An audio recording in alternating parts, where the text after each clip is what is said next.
Welcome to State of the State. We're here today to celebrate Mental Health Month and share some information about the Washington County Coalition for Children's efforts to address children's mental health. I'm Susan Orban, coordinator of the Washington County Coalition for Children, and I'm your guest host. I'm here tonight with two longtime coalition volunteers and members of the coalition, Andrea Martin, retired special education teacher and early childhood education consultant, and Dr. Louise Kiesslink, a developmental behavioral pediatrician. So who is the Washington County Coalition for Children, you might ask? We are the child advocacy organization whose mission is to be a voice that advocates for the health and well-being of children and families in Washington County, serving as catalyst and facilitator for creating a culture in which all children thrive. We meet our mission in three key ways. One, we ask the question, how are the children, and identify gaps in services and promote best practices and drive innovation to meet those gaps. We advocate for the well-being of our children at every level, from the town hall and local newspapers to the State House. And lastly, we bring together practitioners and agencies, schools, and volunteers to seek tangible solutions and implement them. We're a membership organization you can join for as little as $20. And we're passionate about children and our local community. We are social workers and doctors and teachers and parents and legislators and town officials, all working with the same goal in mind. We typically hold a Children's Issues Forum this time of year. This year's event is scheduled on May 26th, and ask the question, and how are the children, which happens to be the traditional greeting of the Maasai tribe in Africa. They use that greeting to show the high value that they place on children in their culture. And the traditional response is, all the children are well. Even warriors with no children make that response. If only we could say that in our community. Each year at the forum, we ask people to rate what they think the top 3 needs are. And every year since 2003, children's mental health has been the top issue identified. Children's mental health has been simmering for decades. And so to tell us a little bit more about the needs related to children's mental health, I'm going to turn to Dr. Louise Kiesslink.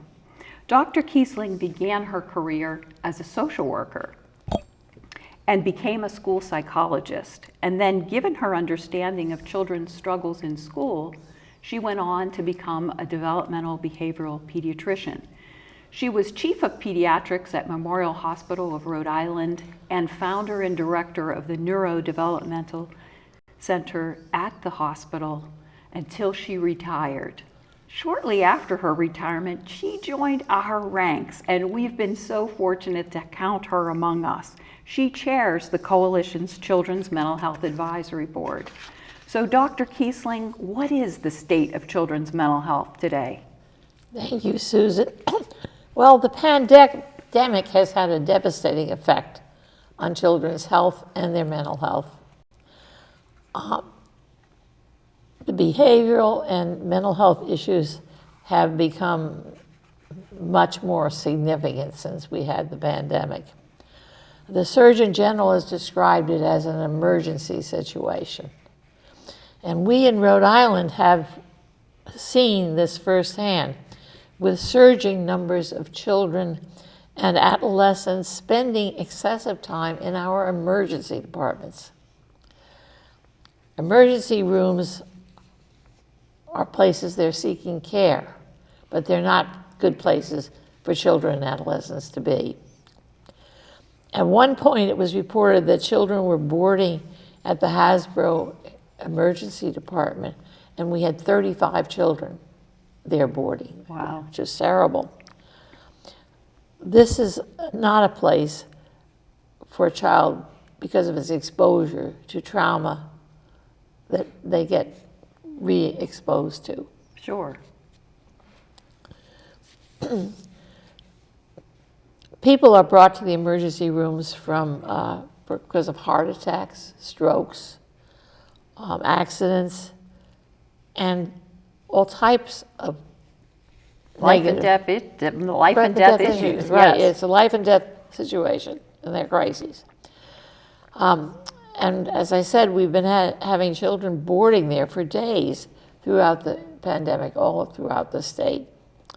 The Centers for Disease Control and Prevention have noted that the mental health emergency visits for children and adolescents aged 12 to 17 increased 31% from 2019 to 2020.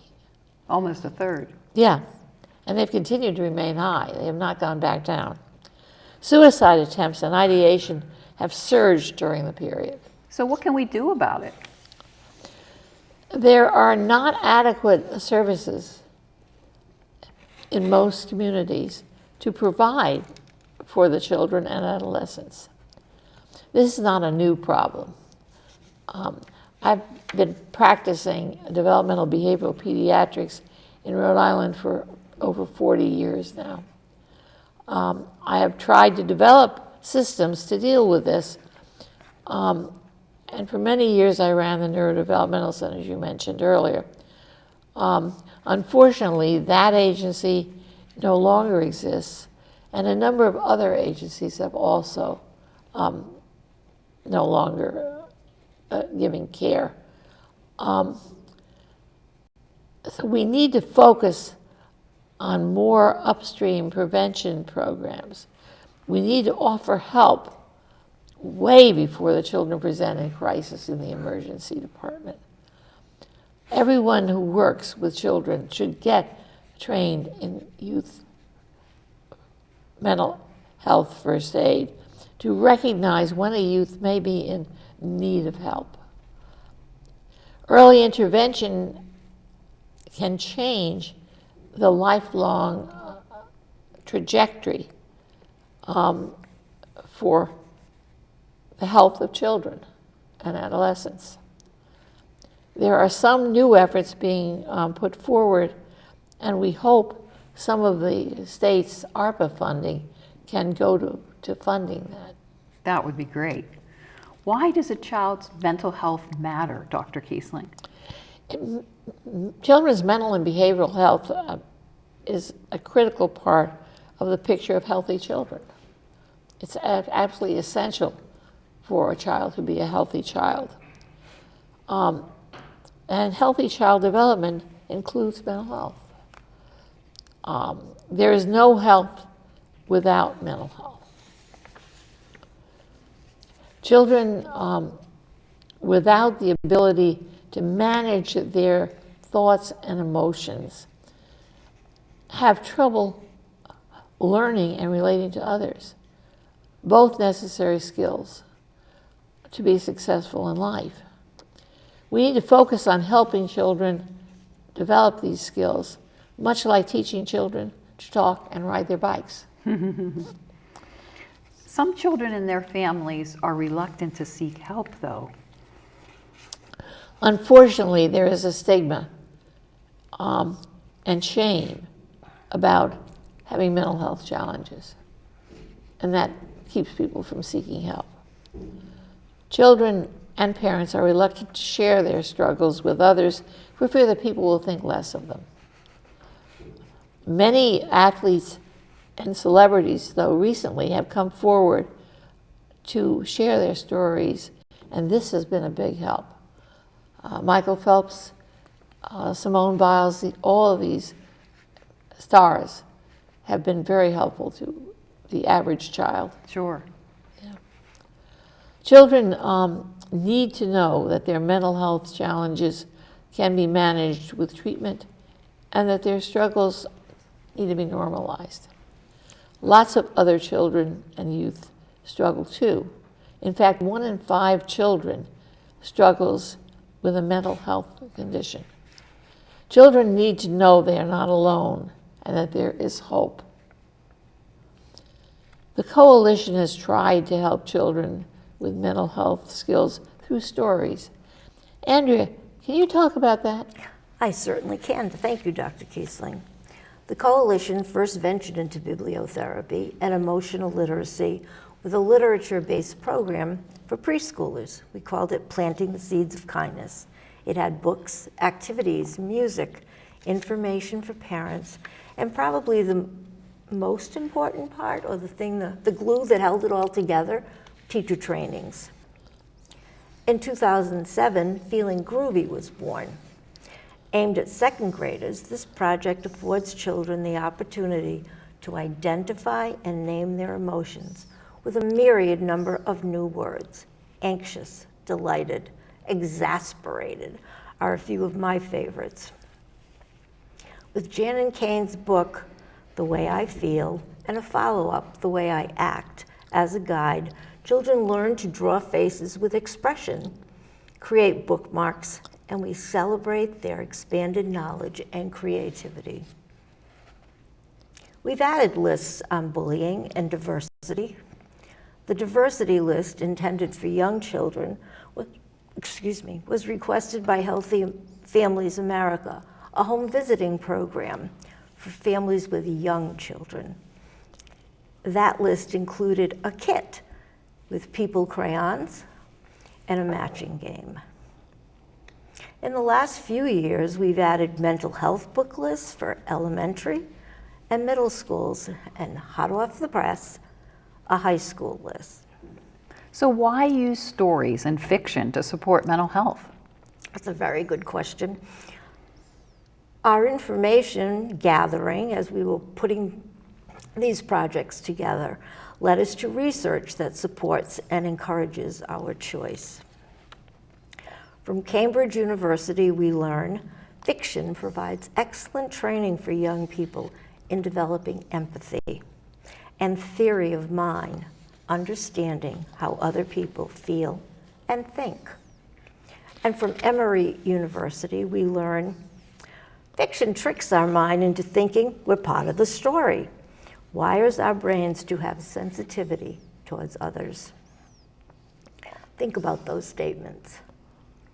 When we think about them, we see empathy, a core life skill being fostered. And we come to think of literature as a change agent, influencing thought and action in our lives. So how are books chosen for the lists?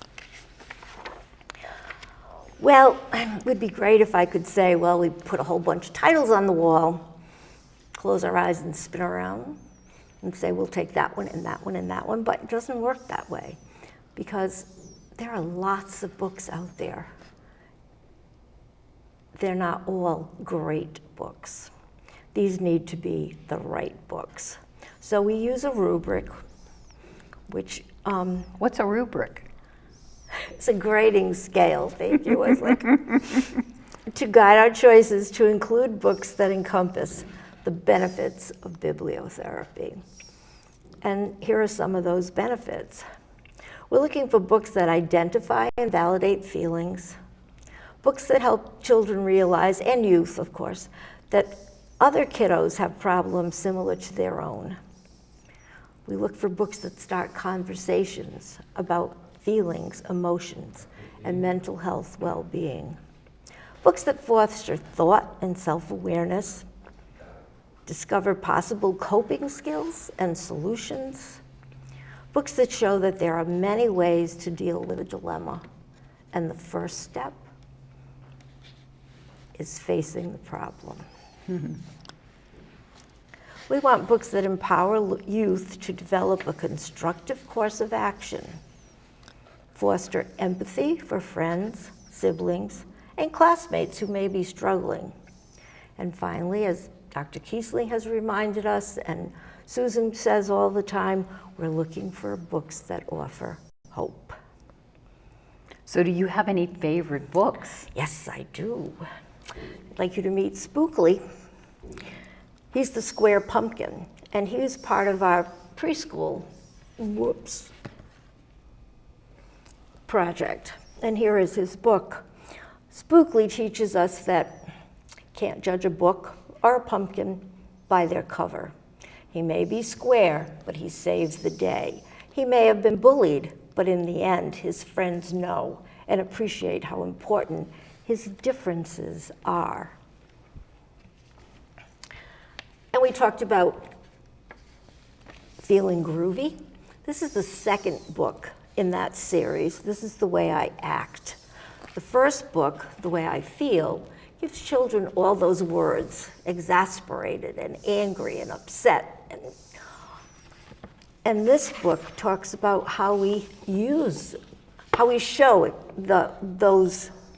how we behave in response to our feelings. So, responsible, I do my homework every night. I fix my sister's sled. I'm proud when I'm responsible. I even make my bed. Those were our first projects. And then we moved into mental health, and this is Mr. Worry, a story about a child with OCD, obsessive compulsive disorder.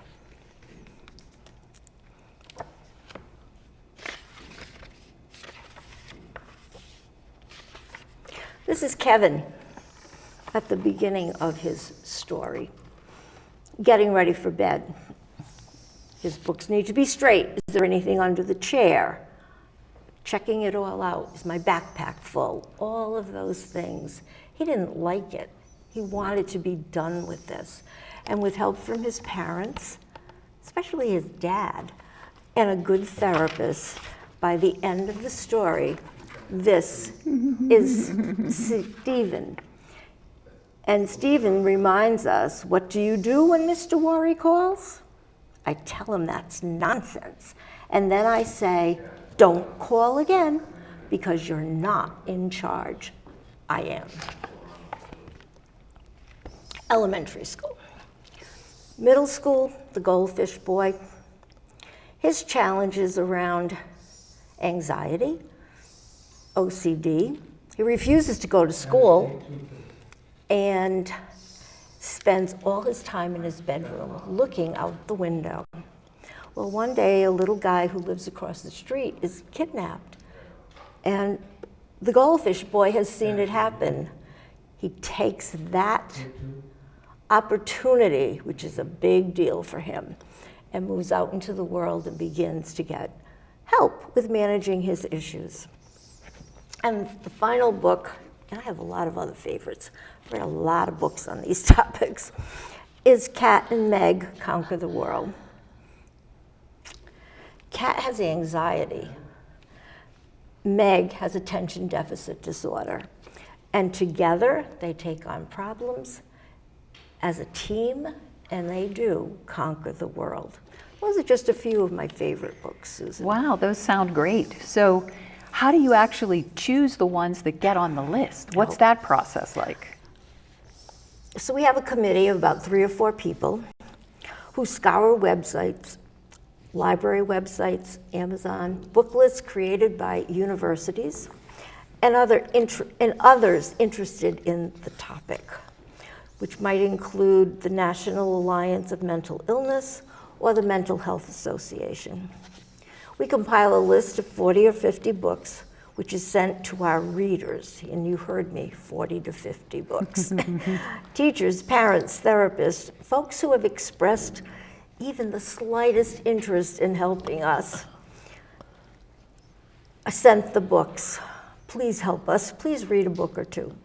Included in the packet is some background information, which includes the benefits of bibliotherapy that we just talked about, and also identifies challenges, symptoms, and treatment. So people who are reading the book have a little bit of information to as they're making their choices, as they're filling in the rubric. Does this make sense? Is this reliable? And of course, the mighty rubric. Rubrics are gathered electronically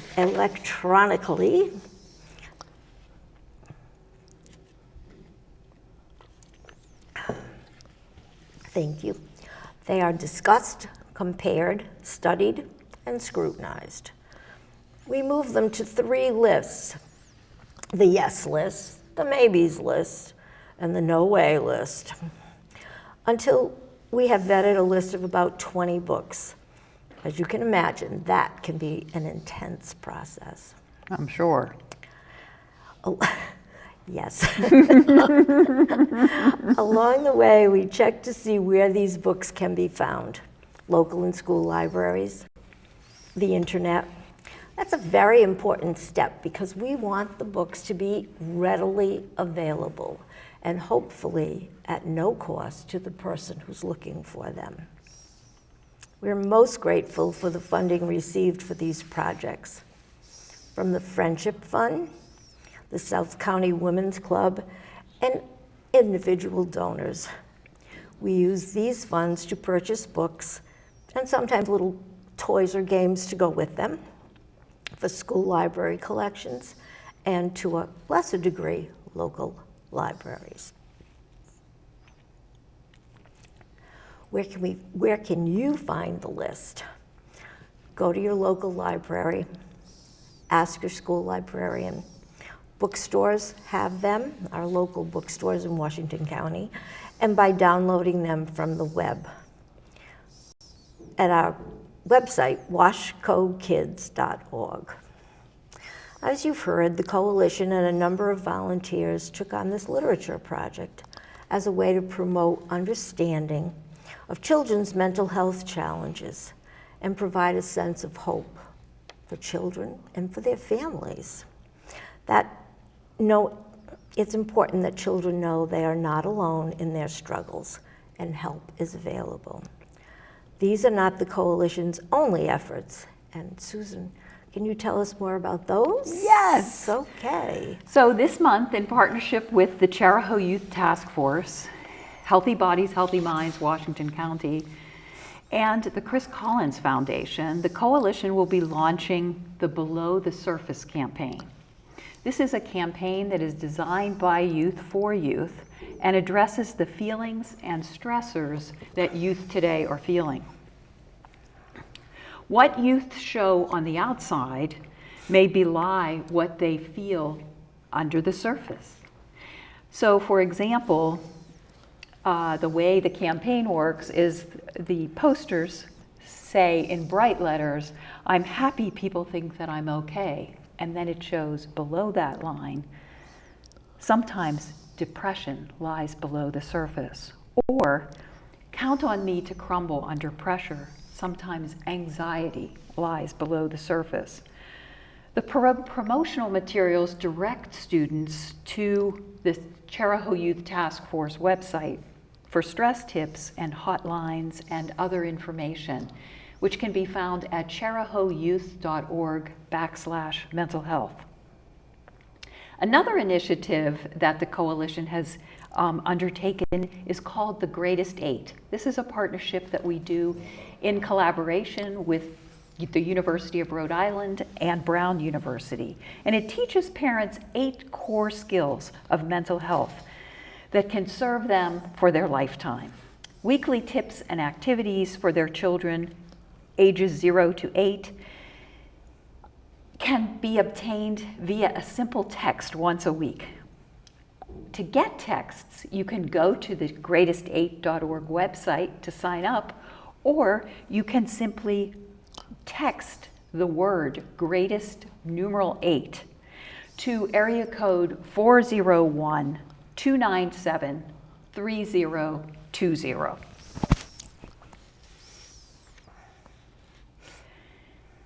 So we are delighted that you've celebrated Mental Health Month with us and that we've had this opportunity to share some information about the Washington County Coalition for Children.